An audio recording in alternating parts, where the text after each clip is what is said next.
नमस्कार दोस्तों, मैं दीपा द्विवेदी अपने चैनल अध्यात्म पर आप सभी का स्वागत करती हूँ। आज हम आपको लेकर चल रहे हैं बिहार के गया जी, एक ऐसा पवित्र स्थल जिसे पितरों के मोक्ष का द्वार कहा जाता है। हर साल लाखों श्रद्धालु यहाँ आते हैं अपने पूर्वजों की आत्मा की शांति और मुक्ति के लिए। लेकिन आखिर क्यों गया को इतना महत्व प्राप्त है?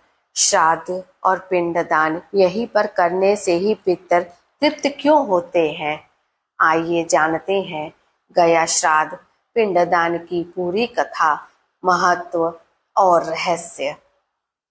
गया का ऐतिहासिक और धार्मिक महत्व। गया जी का नाम सुनते ही सबसे पहले याद आता है श्राद्ध और पिंडदान। हिंदू धर्म ग्रंथों में इसे पितृ तीर्थ कहा गया है। गरुड़ पुराण, विष्णु पुराण, स्कंद पुराण सभी में स्पष्ट लिखा है कि गया में पिंडदान करने से पितरों को मोक्ष मिलता है और वंशजों को पुण्य प्राप्त होता है। यहाँ स्थित फल्गु नदी, विष्णुपाद मंदिर और अक्षय वट को इतना पवित्र माना जाता है कि इन स्थानों पर किया गया पिंडदान कभी व्यर्थ नहीं जाता। गया सिर्फ एक तीर्थ नहीं, बल्कि करोड़ों हिंदुओं की आस्था और श्रद्धा का केंद्र है। गयासुर की कथा। अब सवाल उठता है, आखिर गया नाम क्यों पड़ा? कथा है कि प्राचीन काल में एक असुर था गयासुर। वह परम धर्मात्मा और भगवान का परम भक्त था। उसकी तपस्या इतनी महान थी कि देवता भी विचलित हो गए। देवताओं ने भगवान विष्णु से प्रार्थना की। भगवान विष्णु ने गयासुर से वरदान मांगा कि वह अपनी देह दान कर दे ताकि उस पर पिंडदान करके पितरों को मोक्ष मिले। गयासुर ने सहर्ष अपनी देह अर्पित कर दी। भगवान विष्णु ने अपने चरण से उसे दबा दिया और वहीं पर स्थापित हो गए।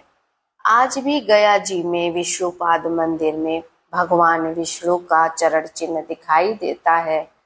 यही कारण है कि इस स्थान का नाम गया पड़ा और इसे पितरों के मोक्ष का तीर्थ कहा गया।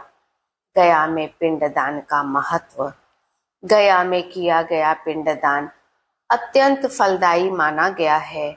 यहाँ श्राद्ध और तर्पण करने से 7 पीढ़ियों तक के पितर तृप्त होते हैं। पितृ दोष समाप्त होता है। परिवार में सुख, शांति और समृद्धि आती है। कहा जाता है कि अन्यत्र श्राद्ध करने से आंशिक फल मिलता है, लेकिन गया में किया गया पिंडदान ही पूर्ण फलदायी होता है।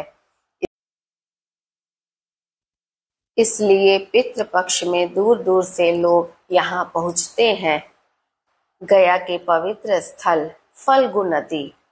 यहाँ तर्पण करने से पितरों को जल और आहुति सीधे प्राप्त होती है। विष्णुपाद मंदिर। भगवान विष्णु के चरण चिन्ह यहाँ पत्थर पर अंकित है। अक्षय वट। यह अमर वट वृक्ष है। कहा जाता है कि इसके नीचे किया गया पिंडदान कभी निष्फल नहीं होता है। प्रेतशिला। यहाँ आत्माओं की मुक्ति के लिए विशेष पूजा होती है। रामशिला। मान्यता है कि भगवान श्री राम ने यहाँ पितरों का तर्पण किया था। इन पवित्र स्थलों पर किए गए कर्मकांड पितरों को मोक्ष दिलाते हैं और वंशजों के लिए कल्याणकारी होते हैं। पिंडदान की प्रक्रिया। पिंडदान की परंपरा बहुत प्राचीन है। श्रद्धालु यहाँ आकर पवित्र स्नान करते हैं। पुरोहितों के मार्गदर्शन में पिंड, चावल, तिल और आटे के गोले बनाकर उन्हें जल और मंत्रों के साथ अर्पित करते हैं। साथ ही पितरों के नाम से भोजन, वस्त्र और दान भी किया जाता है। मान्यता है कि इस विधि से पितर प्रसन्न होकर आशीर्वाद देते हैं और वंशजों के सभी कार्य सफल होते हैं। पौराणिक प्रमाण। गरुड़ पुराण में कहा गया है, गया में किया गया श्राद्ध पितरों को पुनर्जन्म से मुक्त कर देता है। रामायण में भी उल्लेख है कि भगवान श्री राम ने अपने पिता दशरथ जी के लिए गया में पिंडदान किया था।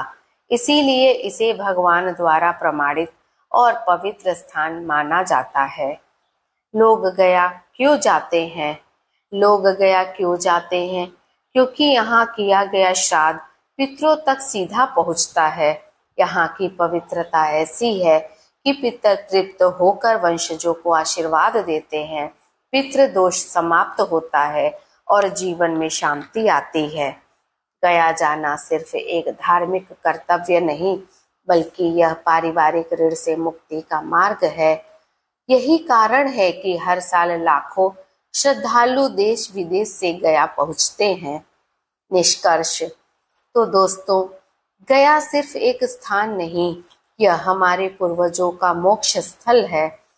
यह एक ऐसी धरती जहां आकर हम अपने पितरों को तृप्त कर सकते हैं। याद रखिए, गया में किया गया पिंडदान अनंत पीढ़ियों तक का कल्याण करता है। इसीलिए इसे पितरों के मोक्ष का द्वार कहा जाता है। अगर आपको यह वीडियो अच्छा लगा हो तो इसे लाइक शेयर कीजिए, चैनल को सब्सक्राइब कीजिए। हम सभी भगवान विष्णु के चरणों में सबके पितरों की शांति के लिए प्रार्थना करें। जय गया जी महाराज। अगली बार एक नए और आध्यात्मिक विषय के साथ फिर मिलेंगे। तब तक के लिए नमस्कार।